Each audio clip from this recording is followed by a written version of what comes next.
ونستعينه ونستغفره ونؤمن به ونتوكل عليه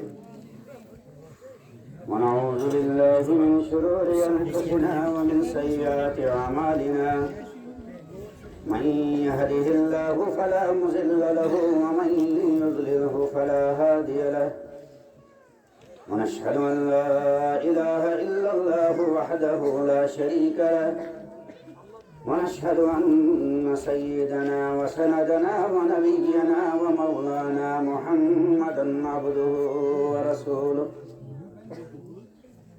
أما بعد قال الله عز وجل في القرآن المجيد والفرقان الحميد أعوذ بالله من الشيطان الرجيم بسم الله الرحمن الرحيم إنا نحن نزلنا الذكر وإنا له لحافظون وقال النبي صلى الله عليه وسلم أهل القرآن هم أهل الله اللہ اگر توفیق نہ دے انسان کے بس کا کام نہیں، فیضان محبت عام صحیح، عرفان محبت عام نہیں۔ یہ تو نے کہا کیا اے ناداں فیاضی قدرت عام نہیں، یہ تو نے کہا کیا اے ناداں فیاضی قدرت عام نہیں، تو فکر و نظر تو پیدا کر کیا چیز ہے جو انعام نہیں۔ اسٹیج پر رونق افروز 20 نومبر 2022 بروز اتوار ہم ایک دینی اجتماع جس کی نسبت قرآن کے ساتھ ہے، جس کی نسبت نبی کے فرمان کے ساتھ ہے، جس کی نسبت ایک آخری لا اور قانون کے ساتھ ہے، جن بچوں نے اس کتاب کو اپنے سینے میں محفوظ کرنے کا وعدہ اور اس کو کیا بھی، ان کی دستار پوشی، ان کی پگڑی باندھنے کے لیے اور ان کی اس خوشی میں شریک ہونے کے لیے یہاں کے منتظمین حضرات نے مدعو کیا۔ دین والے کون ہے، دین کی حفاظت کرنے والے کون ہے، دین کے مطابق زندگی گزارنے والے کون ہے، وہ تو اس میدان میں جا کر پتہ چلے گا۔ لیکن الہی دنیا میں کوئی نہ کوئی نشانی تو ہوگی، دنیا میں کوئی ان کا آدھار کارڈ تو ہوگا ہی جس سے ہم پہچان سکیں کہ یہ بھی ہمارا اپنا ہے، یہ اس کو بھی ہم گلے لگا سکتے ہیں، یہ بھی دین کو ماننے والا ہے، یہ بھی قرآن کو ماننے والا ہے، یہ بھی قرآن پر چلنے والا ہے۔ تو چلو نبی کے دربار میں حضرت محمد الرسول اللہ صلی اللہ علیہ وسلم نے ارشاد فرمایا، ارے دنیا میں اللہ والوں کو تلاش کرنا ہو، پھر آپ صلی اللہ علیہ وسلم نے فرمایا اہل القرآن ہم اہل اللہ، ارے اگر اہل اللہ تلاش کرنے ہو تو قرآن والوں کو دیکھ لو۔ کن کو دیکھو؟ زور سے بولو، کن کو دیکھو؟ قرآن والوں کو دیکھ لو۔ آج ہمیں صرف اتنا پتہ ہے نماز نہیں پڑھنا یہ گناہ ہے، جھوٹ بولو یہ گناہ ہے، غلط کام کرو وہ گناہ ہے، قتل کرو گناہ ہے، لیکن یہ کبھی سوچا ہی نہیں قرآن نہ پڑھنا یہ بھی گناہ ہے، قرآن کو سمجھ کر نہ پڑھنا یہ بھی گناہ ہے۔ کبھی سوچا؟ 60 سال گزر گئی، میری زندگی کا 50 سال کا پیریڈ ختم ہو گیا، لیکن 50 سال کی زندگی میں 30 پارے کبھی مجھ سے پورے نہ ہو سکے۔ 60 سال میری زندگی کا پیریڈ بالکل مکمل ہو گیا، قرآن ایک بھی بار زندگی میں پورا نہیں کیا۔ بتاؤ یہ قرآن سے دوستی ہے؟ یہ قرآن سے دوستی نہیں ہے۔ آؤ تم نبی کے اس دربار میں جس کی نسبت اصحاب صفہ کے ساتھ ہے، آج بھی مسجد نبوی میں 1.5 فٹ اونچائی پر وہ جگہ موجود ہے۔ میں نے وہاں ایک جمعہ پڑھا تھا اصحاب صفا کے اس چبوترے پر، مجھے وہ زمانہ بھی یاد آیا کہ کیا یہی وہ جگہ ہے جہاں حضرت ابو ہریرہ بھوک اور پیاس کی وجہ سے گر جاتے تھے، لوگ ان کی گردن پر پاؤں رکھتے تھے اور کہتے تھے اس کو مرگی کا دورہ ہو گیا ہے۔ حضرت ابو ہریرہ خود فرماتے ہیں مجھے مرگی کا دورہ نہیں تھا بلکہ بھوک کی وجہ سے گر جاتا تھا، لوگ سمجھتے تھے اس کو مرگی کا دورہ پڑ گیا ہے۔ آپ کی اس دعوت الحق کی نسبت بھی اسی مدرسے کے ساتھ ہے، لہذا ہم بھی اس کے دربار میں کبھی جائیں۔ یہ جو آپ کے بچے سامنے یہ جو بیان کر رہے تھے، ہمارے بچوں کے سامنے رات کو سوتے ہوئے بھی موبائل ہوگا، صبح بھی موبائل ہوگا، لیکن کبھی ان کے دربار میں بھی آ کر دیکھ لو، سوئیں گے تو قرآن کو دیکھ کر، اٹھیں گے تو قرآن کو دیکھ کر ہی اٹھیں گے۔ یہ قرآن سے محبت کی نشانی ہے، یہ دین سے محبت کی نشانی ہے۔ یہی لوگ ہیں جن کا انتخاب اللہ تعالیٰ نے قرآن کی حفاظت کے لیے کیا ہے۔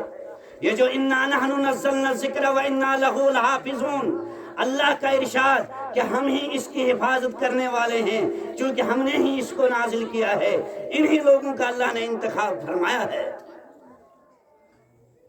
یہی لوگ ہیں اس قرآن کی حفاظت کرنے والے، یہی لوگ ہیں ان کو چلانے والے، یہی لوگ ہیں اس کو پھیلانے والے، یہی لوگ ہیں اس کو باقی رکھنے والے۔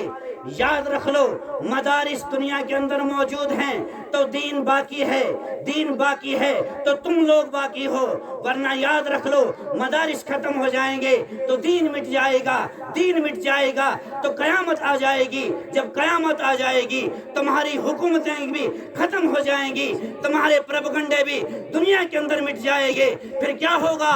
اذا السماء انفطرت، آسمان ٹوٹ جائے گا، واذا الکواکب انتثرت، ستارے بھی بکھر جائیں گے، اذا زلزلت الارض زلزالها، یاد کرو وہ وقت جب زمین اپنی جنبش سے ہلا دی جائے گی، واخرجت الارض اثقالها، ارے جو کچھ اس کے اندر چھپا ہوگا یہ باہر نکال پھینکے گی، بان ربک اوحی لها، اس روز زمین خبریں بیان کرے گی۔ اس لیے ہم قرآن کے دشمن نہ بنیں بلکہ قرآن کے کیا بنیں؟ کیا بنیں؟ اگر آپ اس وقت حافظ نہیں بن سکتے لیکن کم از کم اپنے مال کی وجہ سے، اپنی کمائی کی وجہ سے، اس کے ذریعے سے آپ حافظ قرآن بنا سکتے ہو۔ یہ آسان ترتیب ہے کہ نہیں ہے؟ یہ بہت آسان ترتیب ہے، ورنہ یاد رکھ لو ہماری کتنی زندگی گزر گئی، کتنی باقی ہے کسی کو پتہ نہیں۔ یاد رکھ لو اللہ تعالیٰ ارشاد فرما رہا ہے، او میرے بندے علیہ اللہ بکاف عبدا، کیا تیرے لیے میری ذات کافی نہیں؟ یاد رکھ، ادھر موت آئے گی ادھر آواز لگ جائے گی، اقرا کتابک، پڑھ اپنی کتاب، کفا بنفسک اليوم علیک حسیبا، اب تو اپنے ساتھ خود فیصلہ کرتا چل، تیری کس قسم کی کمائی ہے، تو کیا دولت کما کر لایا ہے۔ روئے گا، پچھتائے گا، گڑ گڑائے گا۔ قرآن کریم دوسری جگہ ارشاد فرماتا ہے وَوُضِعَ الْكِتَابِ، جب زندگی کی کتاب سامنے رکھ دی جائے گی، جب نامہ اعمال پیش کیا جائے گا، جب ساری کی ساری دستاویزات زندگی کی وہ قیامت میں پیش ہوگی، فَتَرَى الْمُجْرِمِينَ مُشْفِقِينَ مِمَّا فِيهِ وَيَقُولُونَ يَا وَيْلَتَنَا مَا لِهَذَا الْكِتَابِ، جب گنہگار لوگ، جب بددین لوگ جو دین سے ہٹ کر زندگی گزارنے والے ہیں اس کتاب کو دیکھیں گے، کہیں گے یا ویلتنا ما لہذا الکتاب، یا اللہ اس کتاب کی کیا حالت ہے، نہ تو اس کے اندر چھوٹا گناہ چھوڑا ہے نہ بڑا گناہ چھوڑا ہے، جو ہم نے سوچا وہ بھی دیکھا، جو ہم نے کیا وہ بھی موجود ہے، جو ہم نے پلاننگ بنائی وہ بھی موجود، جو ہم نے موبائلوں پر اپنی چادروں کے نیچے گناہ کیے وہ بھی موجود، جو ہم نے دنیا والوں کی نظروں سے اوجھل ہو کر گناہ کیے وہ بھی موجود۔ لا یغادر صغیرۃ ولا کبیرۃ الا احصاها، ارے اس کے اندر نہ تو چھوٹی بات چھوڑی ہے نہ بڑی بات، تمام کی تمام باتیں انسان وہاں اپنی آنکھوں سے دیکھ لے گا۔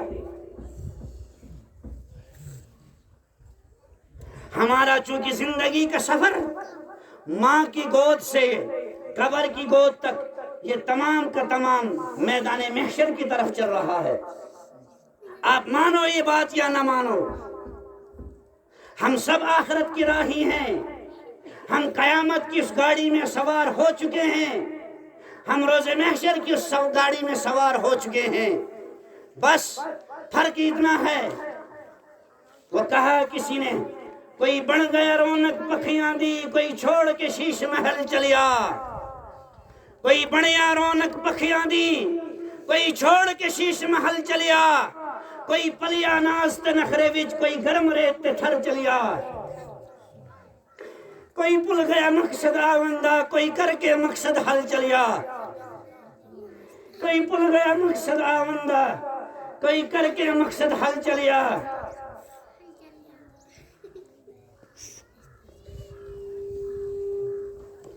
غلام فریدہ اتنے سب مسافر نہیں، کوئی آج چلیا کوئی کل چلیا۔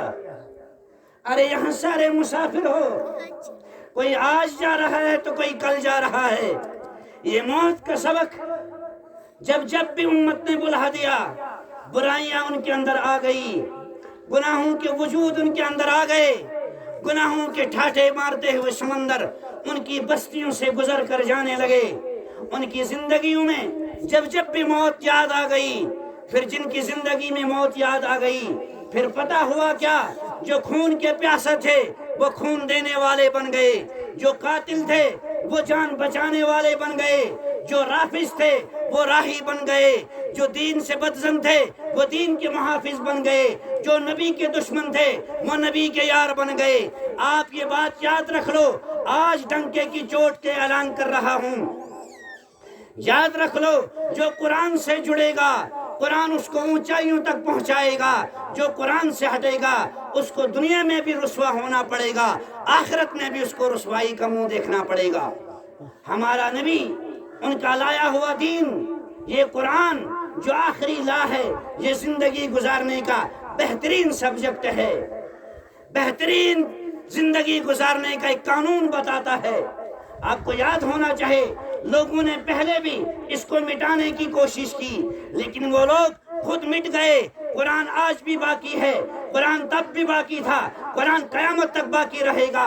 یاد ہونا چاہیے، جب نبی پاک صلی اللہ علیہ وسلم کی ذات اقدس کے لیے مشرکین مکہ نے ایک میٹنگ کی، اس میٹنگ کا مدعا مقصد یہ قرار پایا گیا، وَإِذْ يَمْكُرُ بِكَ الَّذِينَ كَفَرُوا لِيُثْبِتُوكَ أَوْ يَقْتُلُوكَ أَوْ يُخْرِجُوكَ۔ ارے یا تو ان کو ملک بدر کر دو، یا نعوذ باللہ ان کو قتل کر دو، یا ان کو قید کر دو، بند کر دو، تاکہ نہ بجے بانس نہ بجے بانسری۔ جب اس کی وجہ سے اللہ تعالیٰ نے اپنے حبیب صلی اللہ علیہ وسلم کو دین کی رکشا کے لیے، اس کی حفاظت کے لیے مکہ چھوڑنے کا حکم دے کر مدینہ جانے کا حکم فرمایا، تو چلتے چلتے 3 دن اور 3 رات غار ثور کے اندر قیام فرمایا۔ کون ساتھ تھا؟ ایک اللہ کے نبی صلی اللہ علیہ وسلم تھے، اور دوسری ذات حضرت ابوبکر صدیق کی تھی۔ 2 دن کے بعد آج بھی وہاں اس غار کے اندر سے 3 راستے ہیں، میں خود وہاں گیا ہوں۔ اس وقت تو بڑی جگہیں موجود تھیں، لیکن اندر جانے کے لیے آج 3 راستے ہیں۔ بہرحال حضرت ابوبکر صدیق رضی اللہ تعالیٰ عنہ نے دیکھا تو عرض کیا، یا رسول اللہ صلی اللہ علیہ وسلم، جن ظالموں سے بچ کر ہم یہاں آئے تھے وہ تو یہاں بھی پہنچ گئے۔ آپ صلی اللہ علیہ وسلم نے ارشاد فرمایا، ابوبکر لا تحزن ان اللہ معنا، غم نہ کر، اللہ ہمارے ساتھ ہے۔ ہمارے کا مطلب یہ ہے، اللہ میرے ساتھ پہ ہے، اللہ تیرے ساتھ پہ ہے، اور قیامت کے صبح تک جو بھی میرا امتی اس قرآن کی حفاظت کے لیے، اس دین کی حفاظت کے لیے، اس دین کو پھیلانے کے لیے کوششیں کریں گے، جب بھی ان پر حالات آئیں گی، اللہ کی مدد ان کے ساتھ بھی ہے۔ لا تحزن ان اللہ معنا، غم نہ کرو، اللہ ہمارے ساتھ ہے۔ اور چانٹی والوں یاد رکھ لو، تم اس مدرسے کو سنبھالو، اس کو چلاؤ، اس کو پھیلاؤ۔ ایک وقت آئے گا یہاں کے دائی، یہاں کے علمبردار، یہاں کے پڑھے لکھے، یہاں کے حافظ کسی مسجد کا امام ہوں گے، کسی مدرسے کے مدرس ہوں گے، کسی اونچی اونچی ڈگریوں پر پہنچ جائیں گے، اور آپ کی محنت کبھی ضائع نہیں ہوگی۔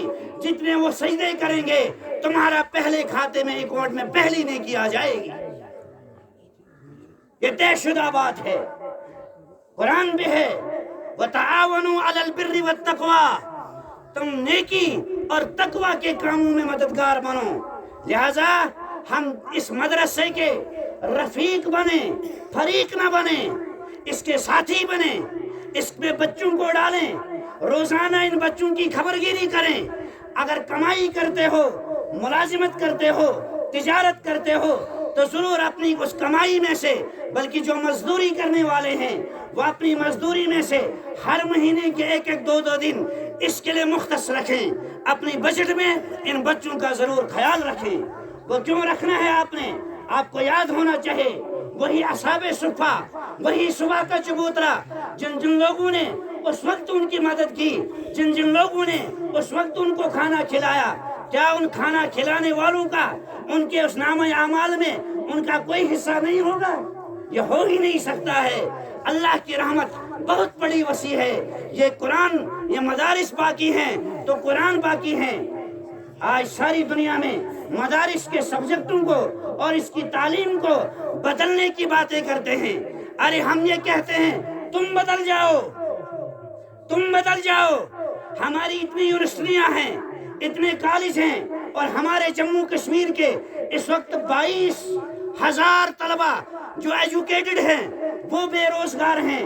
ان کے روزگار کا انتظام کرو، پھر مدارس میں چھیڑ خانی کرو۔ ارے آپ کو یاد ہونا چاہیے جب دارالعلوم دیوبند کی بنیاد رکھی وہ اسی بات پر رکھی تھی۔ انگریز کا دورہ تھا۔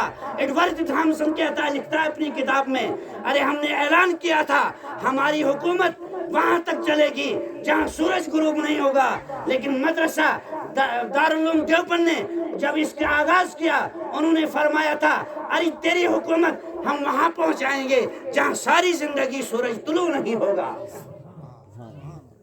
دارالعلوم دیوبند سے اٹھنے والی چنگاری، انار کے درخت سے قال اللہ اور قال رسول صلی اللہ علیہ وسلم کی وہ صدائیں صرف آپ کی چانٹی بالا تک نہیں پہنچی، ہم نے اپنی آنکھوں سے دیکھے ہیں کہ خانہ کعبہ کے اماموں تک پہنچی ہے۔ لہٰذا میرے محترم بزرگوں دوستو، ہم بھی اس کا ایک حصہ بنیں گے یا نہیں بنیں گے؟ کس اعتبار سے بنو گے؟ مال کے اعتبار سے بنو۔ اپنے بچوں کو مدرسے میں ڈالیں گے یا نہیں ڈالیں گے؟ یہی بچے آپ کو مرنے کے بعد میتھ اور جغرافیہ، کیمسٹری، انگلش پڑھ کر نہیں بخشائی جاتی ہے، پھر آپ کو مرنے کے بعد انہیں کی ضرورت پڑتی ہے۔ ذرا میری باتیں یہ کڑوی ہیں لیکن کڑوی دوائی زیادہ اثر کرتی ہے۔